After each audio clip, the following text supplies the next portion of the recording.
You know, when I started off, I didn't have any plan for this, which is a terrible way to start a video. But what if going forward, what if we could create the technology to make up for these shortcomings? I mean, that's always been the dream. That's always been what they would promise us. I just hope that when we get to the next new world, we learn a few things before we go. I've been working a lot on the book for Mars Clipper, and the whole idea is, and it's kind of like Firefly, Earth was used up, so let's go find new Earths. You know, instead of learning how to take care of what we got, we'll just go somewhere else and then exploit the resources and use it up, and then go use more, go find more. It's not really an unlimited supply, though. Thankful for coffee. I'm thankful for coffee that was brewed using solar power. That's pretty cool. I've been having just a blast the last month or two, getting into the book again. So if we're going to be all happy about technology, let's at least back technology that's good for us, right? All right, Thanksgiving message. Stop burning stuff. Take care of your own planet so that when we go to Mars, we have better ideas and better technology so we don't screw that one up too. You know, maybe that's the way we should look at it. What if we made Earth into a park? We go live on Mars for a few generations, give Earth a chance to recover, and then by then we've weeded out the idiots that keep doing bad things. When we come back, it'll be a little bit better. Maybe we can try again. You know, get rid of burning fuels, quit making stuff out of plastic. You know, everybody's like, oh, the end of the world. It's like, no, the world is going to be fine. Humanity is going to die out. But I think the world will recover just fine when we're gone. Anyway, I don't know if that was what we needed to hear, but it's what I've been thinking about. Check. Hey, I think that's going to work. All right, it is a starkly beautiful day. It's quiet. There's, at the moment, no wind. I'm about going blind looking at the sun here. It's morning, sometime after 7 o'clock. Sunrise now. This is recorded on Thanksgiving Day. Yeah, Thanksgiving. Obviously, I'm thankful for all the things I have, all the opportunities, all the people that are helping me out. As a Canadian who came down here because I just got tired of being cold all the time. Now I'm just cold a little bit of the time. It was about 40, 41 degrees this morning when I woke up inside. I don't run heat overnight.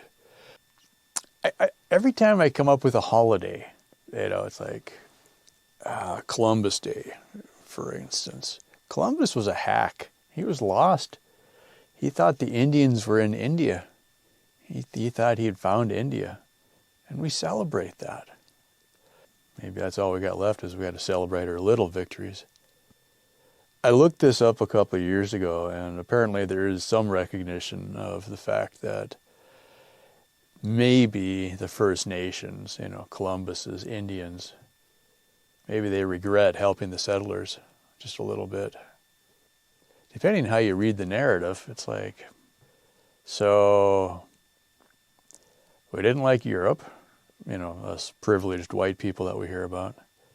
So we came to the new land, and then we named the locals savages that made it easier to take their land away from them. Gave them fire water, and that made them savages. Rounded them up, put them in little camps, took away their land, opened up the land rush, everybody got to settle. Anytime the Indians got to be a problem, sent the army in, wiped them out. Done deal. The country is built on a dream, but it was built on the backs of everybody else. You know, we couldn't get enough labor, so we brought it in from Africa. I mean, it's a country of immigrants, right? But every time somebody comes in from a new country, they're the lowest. They're supposed to be equal. And yet any good thing that happened is probably because of immigrants in the first place. I don't know. What do I know? I'm from Canada. Oh, wait, I am an immigrant. But we should be thankful. So here we are. I just hope that when we get to the next new world, we learn a few things before we go. I've been working a lot on the book for Mars Clipper, and the whole idea is, and it's kind of like Firefly, Earth was used up, so let's go find new Earths. Instead of learning how to take care of what we got, we'll just go somewhere else and then exploit the resources and use it up, and then go use more, go find more. It's not really an unlimited supply, though. Here comes a rabbit. It's funny, I can be sitting out here talking, and I guess they're just used to me making noise. This guy's going to walk right up to me almost. Let's see how far he gets. It'll be funny, and then all of a sudden they'll realize it. I'm not going to bother trying to get the camera turned around, because I guess that's my point out here. I try so hard to tread lightly. It's sitting pretty still. I think it hears me now, finally. You'd think with ears that big you'd know something was going on, but I make so much noise out here anyway. Yeah, I've been using grinders and have them almost run into me. It's like, seriously? I can't take credit for a lot of this, but I managed to get enough lines to come together. I'm thankful for the house, even though sometimes I don't appreciate it. I'm actually doing some of the writing back in the bus again, because now with the sun shining through the windshield, it's wonderful in the morning. So that's pretty good. Thankful for coffee. I'm thankful for coffee that was brewed using solar power. That's pretty cool. I don't know. Some of the stupid things I do to myself, I still manage to have a house on land that I own, on a decent piece of little property out here, to where, well, they keep moving closer. But if I look this way, I don't see any neighbors at all. That part's pretty good. I just got to choose which way to look, I guess. It's been a weird year for everybody. I'm thankful we made it, I guess. It's actually, for me, it's worked out about normal, honestly. I'm probably the king of social distancing, so I picked a good year to quit, I think. What do? You don't wait until you're ready, because you'll never do it. I talk about the book. The first one that this is based on was started over 10 years ago, right? So I know that there's people that can have a family and a life and a job and career and hobbies and still write a book. That's people do that. Me, not so much. Yeah. If I have any distraction, nothing gets done. The only way I can get anything done is if I completely ignore everything else in my life.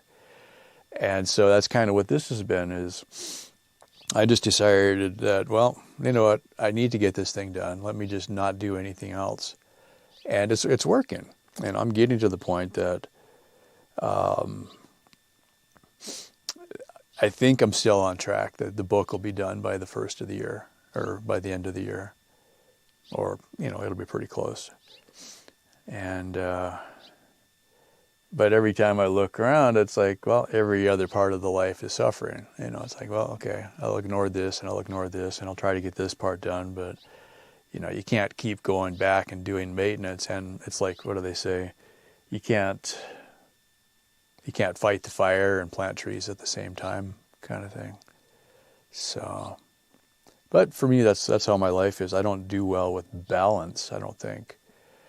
I get one thing done, and I hope it's good enough to last, and then I go do the next thing. When I built the house, it still never got painted, but I just pushed and pushed and pushed and got the roof on, Now that's done, I can, ignore it and move on, I guess, or something. Yeah, let's see. Going forward, honestly, I've been having just a blast the last month or two, getting into the book again.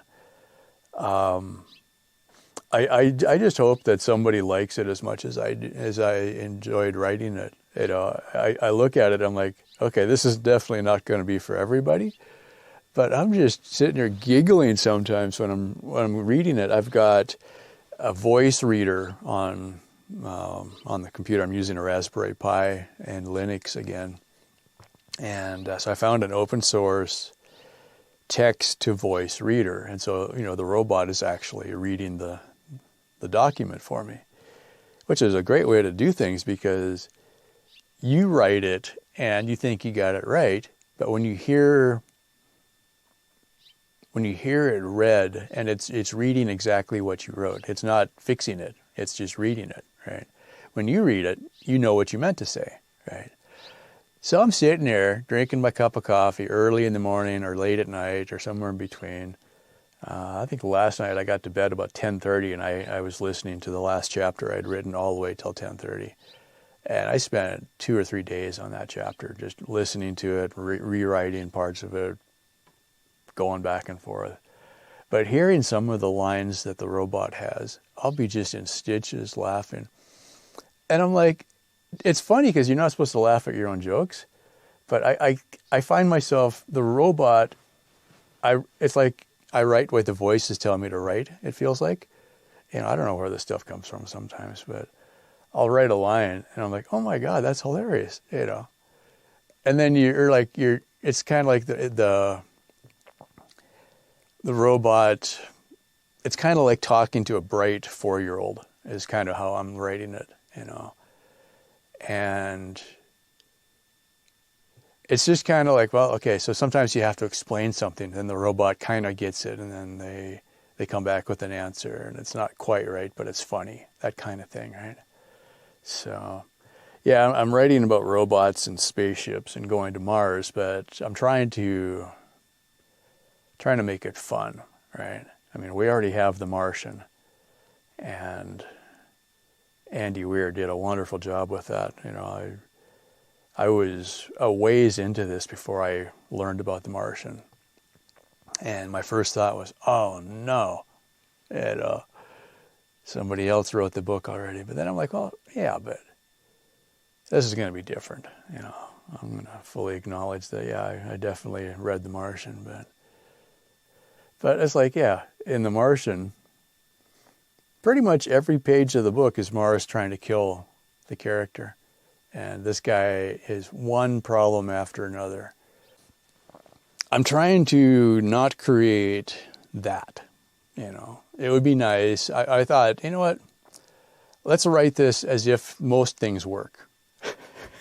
That was my first goal. It was like, wouldn't it be nice if you could ask your robot a question and the robot would give you an answer that helped you? Let's just go that way. It's just, you're out there, you're busting hump trying to get something done, and the robot has an answer that makes your day better, or the robot learns how to help you, or, it's not like, it's more of a team effort. And it's not like, okay, I create the robot and then I don't have anything to do. No, that just means I can go do what I'm good at, and we make the robot good at the other things. So that to me is optimism. That's what I want. When I started off, I didn't have any plan for this, which is a terrible way to start a video. But what if going forward, instead of exploiting our resources and exploiting immigrants and taking advantage of situations, what if we could create the technology to make up for these shortcomings? I mean, that's always been the dream. That's always been what they would promise us. Like nuclear power back in the day. it was brought to us in a wrapper that says we're going to be able to create so much cheap power that it's basically going to be a non-issue. Everybody's going to have power, and it'll just work for 20 years, and then we'll build another one. Great. That's wonderful. I remember I read some of the old books about that. It's like, man, this sounds great. You know, I wrote book reports on this in school and stuff like that. I'm like, oh my God, this is wonderful. It didn't really turn out that way. You know, or plastics. Let's make everything out of plastic. It's a waste material left over from making gasoline, and we're making gasoline anyway, so let's make plastics while we're at it. Now we get plastics. I look around, I got pieces of plastic in all the bushes out here. I'm like, oh, this is no good. This is going to last longer than we are. We can't get rid of this stuff. You know. But what if we could create the technology that, you know, I'm a huge fanboy of people like Elon Musk, you know, SpaceX, Tesla cars, the Boring Company. All right. I'm going to do a little side tangent on here just to, you know, tweak it up a little bit, I guess. That'll get me lots of buzzwords, I guess. So we got a guy, an immigrant.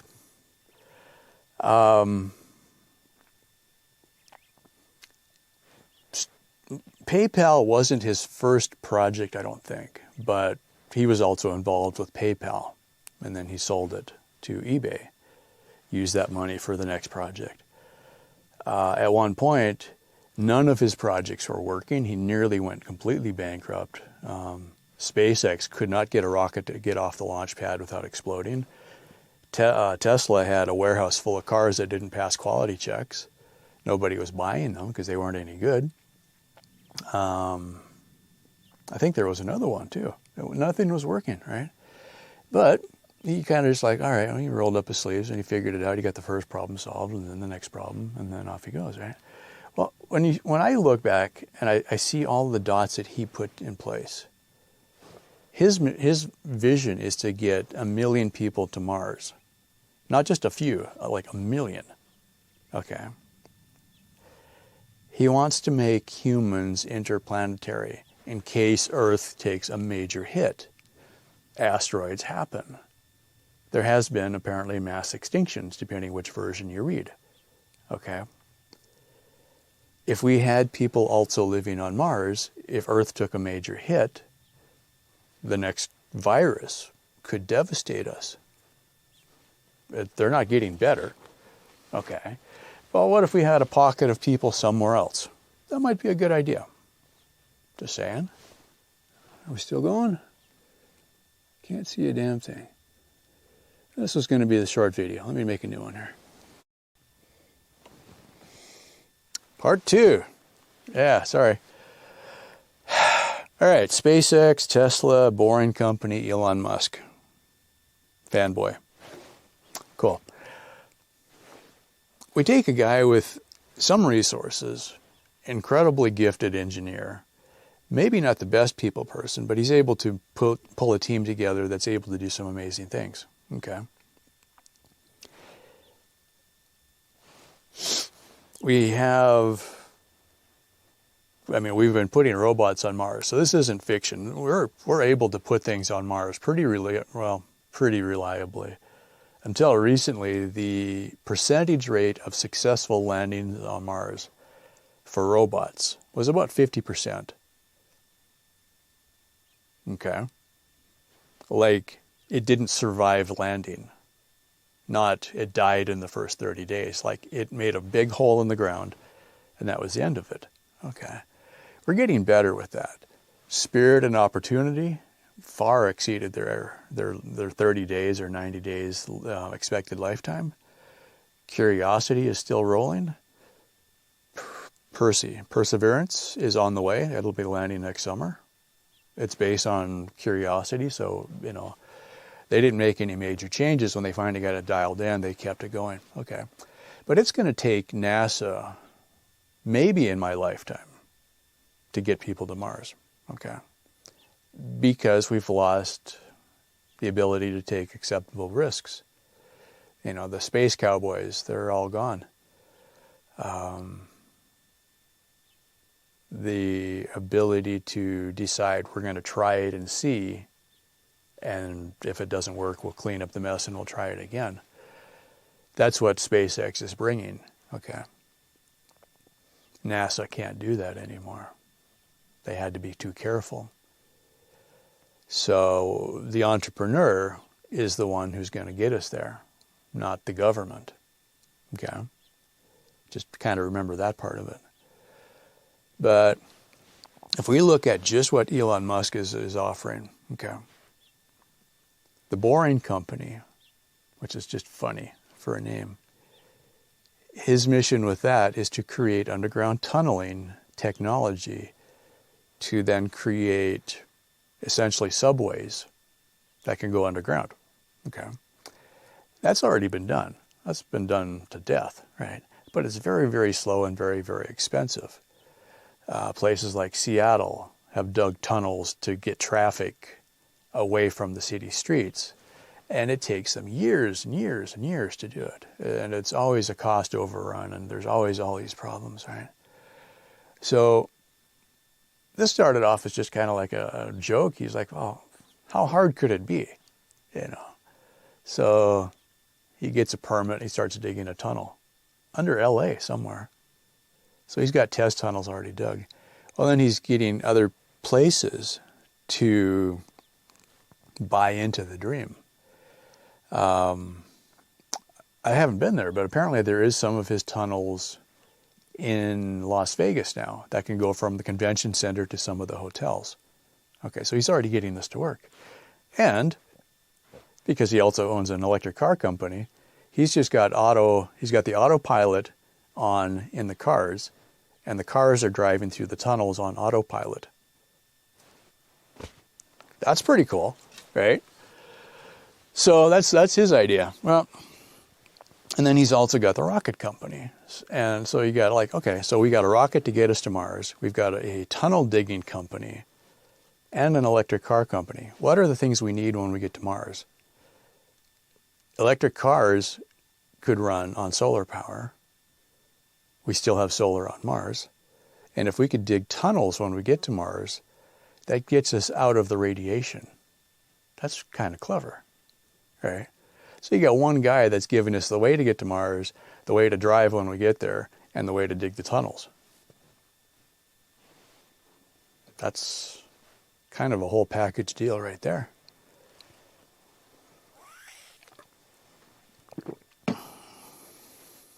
Yeah, that's kind of cool.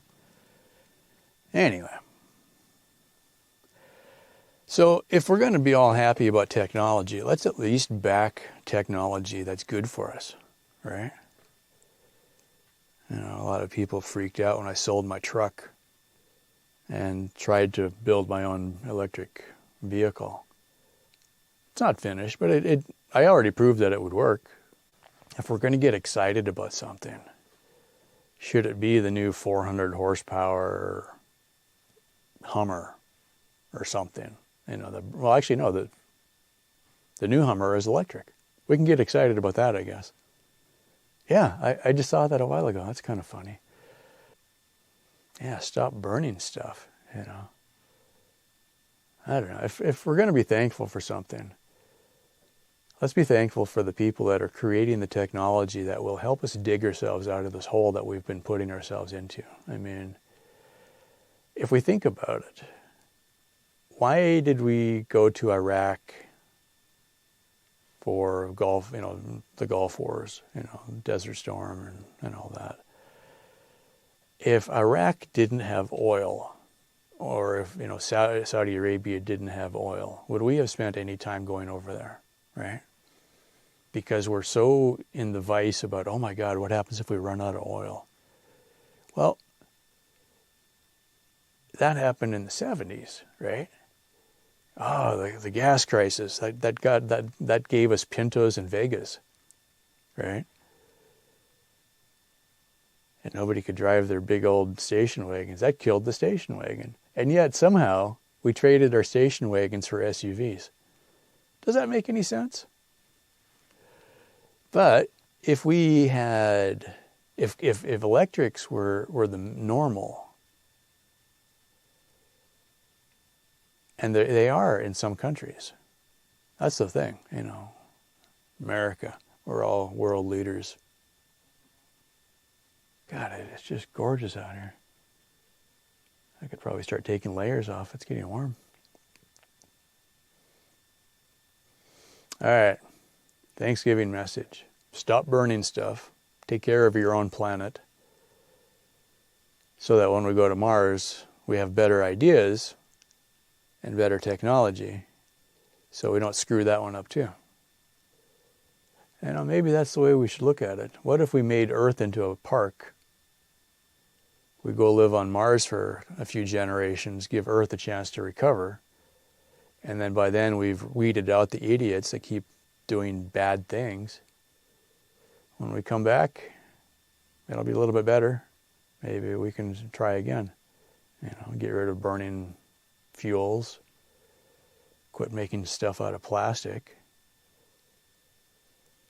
Everybody's like, oh, the end of the world. It's like, no, the world is going to be fine. Humanity is going to die out. But I think the world will recover just fine when we're gone. So,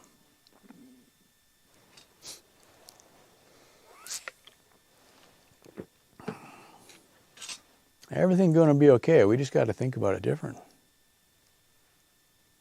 All right, that's my rant for today. I'm going to get back to writing. Y'all do what you do. Stay cool, man. I've been having just a blast the last month or two, getting into the book again. I just hope that somebody likes it as much as I enjoyed writing it. I look at it, I'm like, okay, this is definitely not going to be for everybody, but I'm just sitting there giggling sometimes when I'm reading it.